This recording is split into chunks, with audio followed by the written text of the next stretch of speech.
Go. On June 25th, 1950, communist troops fled across the border from North Korea into South Korea.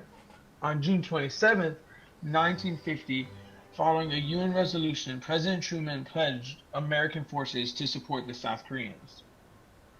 Early on in the war, Americans were quick to establish air supremacy.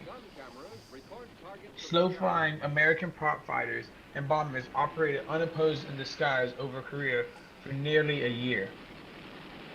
In the latter months of 1950, a new fighter jet appeared in the skies over Korea, the Russian-built MiG-15. The MiG vastly outclassed the American F-80s and F-84s and wreaked havoc on American bomber formations. As a result, American bombers were grounded for some time. The Americans were quick to counter the MiG with their own swept-wing fighter, the F-86 Sabre, which was still largely unproven. American pilots realized that the MiGs could outclimb, outturn, and outgun them. However, American pilots had one key advantage: training. On average, American pilots were trained twice as long prior to entering combat than Russian or Korean pilots. The Americans quickly contained the threat presented by MiGs to an area along the border with China. That area would come to be known as MiG Alley.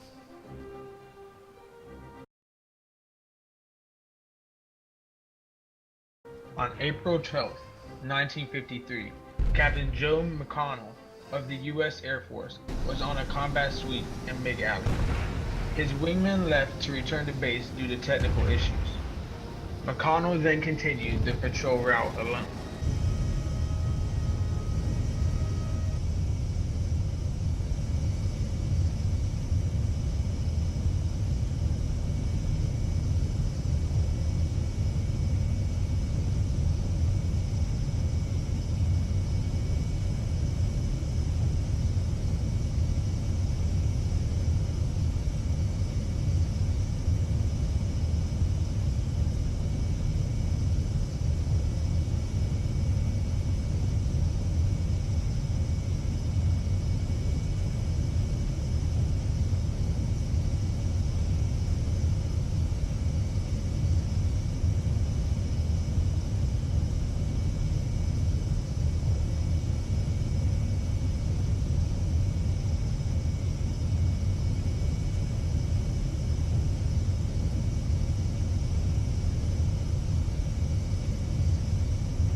The Korean War ended on July 27, 1953, in a virtual stalemate.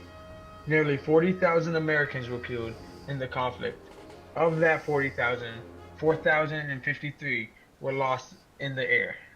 American saber pilots attained a 2-to-1 kill-to-loss ratio.